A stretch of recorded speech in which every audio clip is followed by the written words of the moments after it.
Hey, a wild hippopotamus, thank you so much for the follow, my friend. I hope you're enjoying yourself. A pleasure to have you. Now, here we are in the battle, taking a look at the two armies, and I'm not even going to slow-mo at this time. Random Nix, thank you so much for the follow, my friend.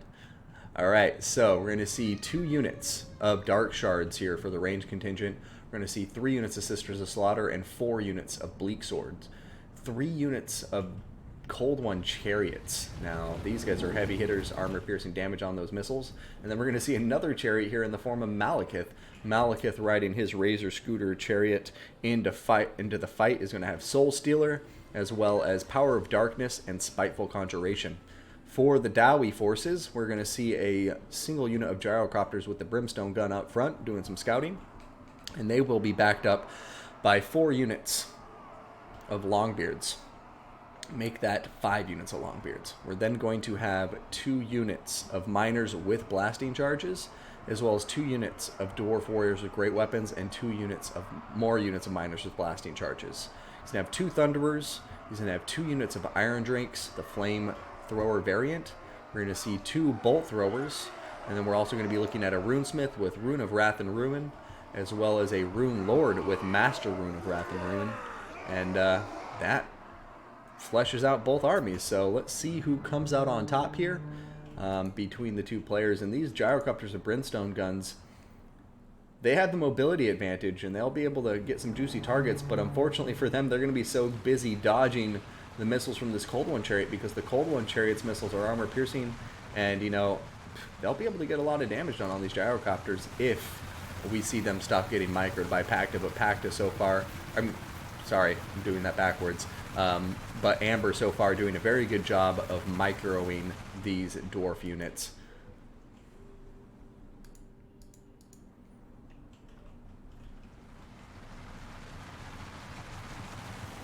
Yeah, I'll post videos after the tournament for sure, my friend. Hipposcotamus, my apologies.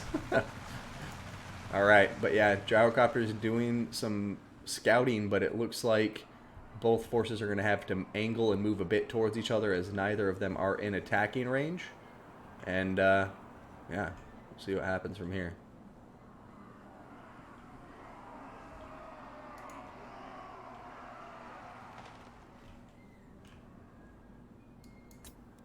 I'm going to do a little bit of fast forward in here.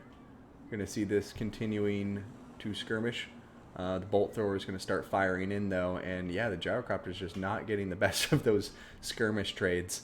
The Dark Elves are going to decide to move very widely around the Dowie formation, hiding their important units behind the Golden Monolith, it would seem, from which this name gets its namesake. And yeah. Brimstone guns at Sisters of Slaughter, I do not agree with that.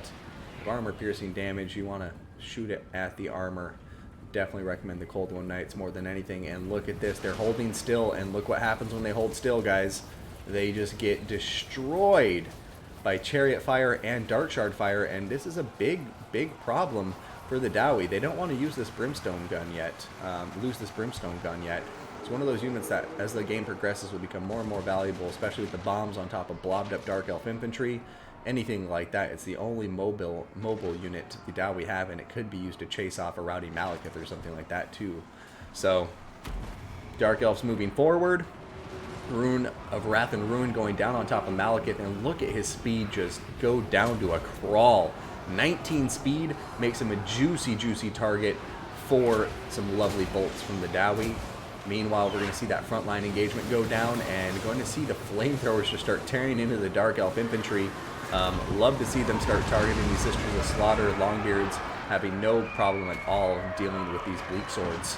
Also, I must have missed it, my apologies, there's a Sorceress of Beast here with nothing but Transformation of Kadan, completely missed that. And Malekith, yeah, I didn't realize, like, does he start summoning Manticores now? But of course, just my brain messing up on me. Meanwhile, the Iron Drakes are now in range of the Dark Shards, and the Dark Shards are just going to have a field day against them. And I like the Iron Drakes here. They're doing a lot of damage, but I do wish they were at better angles for when they were firing in and not doing so much friendly fire. Dwarf Warriors are great weapons. down here trying to kill off these Cold One Chariots, but the Cold One Chariots just have really solid mass, and they were able to do a lot of damage to those Thunderers as they charged through. And now a Soul Stealer coming in here from Malekith, very nicely placed, getting 4 units of Dowie in it. That should get him back up to full health. Now a Cold One Charge coming down over here, going to be knocking these Longbeards left and right, doing quite a lot of work. And now the Blasting Charges are coming in, being thrown down, but love to see these Blasting Charges hitting these Sisters of Slaughter, as they are by far the most threatening unit here. And it looks like the Dowie were about to do that, but then the Feral Manticore coming in, pinning him in place. And a lot of these Blasting Charges being targeted on top of Chariots, something I wish they would focus more so on the Sisters of Slaughters with, because you can kill off the Sisters of Slaughters with the Blasting Charges. They're not going to do too much damage to the Chariots. Oh boy. Cinematic fight though. We're seeing a lot of flamethrower action here, burninating these Dark Elf forces. I absolutely love it.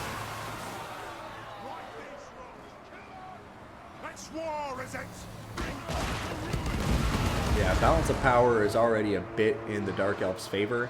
And I have to say, from what I'm seeing right now, I just think the Dark Elves have it. Don't like to call things prematurely. I do it often though, so I should probably work on it. But in this case, I'm feeling pretty comfortable saying it because there's 3 Cold One Chariots on the field of battle. All 3 of them have 3 models, and all 3 of them are about 75% health, and that's not even including Malekith and his chariot. Nothing, and I mean nothing, in this Dowie army is going to be able to kill those chariots. The Bolt Thrower is compromised. Both of them seem to be compromised. And if the Bolt Throwers can't chew through them in a quick manner, then I think this game is over. Runesmith starting to rout. The Rune Lord still hanging strong. But yeah, the more this battle wears on, the less of a chance I see the Dowie having here. Especially as these Dark Shards just continuing to lay in so much Overwatch fire. And these guys are still above half ammunition and full health. So balance of power starting to reflect what I suspected. And it looks like the Dowie are going to be losing this battle, and the Dark Elves will be victorious in another 2-0 victory, this time going to Pacta in a victory against Amber. No more of this. The Dammer's Gron will be wiped clean of this foe by nightfall. Manticore! Yeah, Slayers are a necessity in this matchup, as far as I'm concerned. Here comes another very big Soul Stealer, going to catch most of the remaining Dowie units in it. And yeah, health is just going to start melting away. Yeah, Pacta did very good work here with his infantry. He took his time on the approach. He kept his missile unit safe the entire battle. And he just kept his chariots moving, and, you know, that's really all you can ask for. And then another nice thing about his play there was that, you know, Malekith taking the brunt of the damage, healing all of it up with those beautiful Soul Stealers. Yeah, that was a rough match for the Dowie, but I like this Dowie army. I do think he needed to drop a Longbeard. I mean, sorry, an Iron Drake. Maybe both of them. Get some Slayers in there. And possibly even a cannon. I like the Bolt Throwers. They're very cheap, but they just really don't have enough range and damage output to deal with chariots quickly, in my opinion. But also Trollhammer torpedoes maybe would have worked a bit better than the Iron Drakes. But in any case, great games to Pacta, and we will see how Amber does in her next match.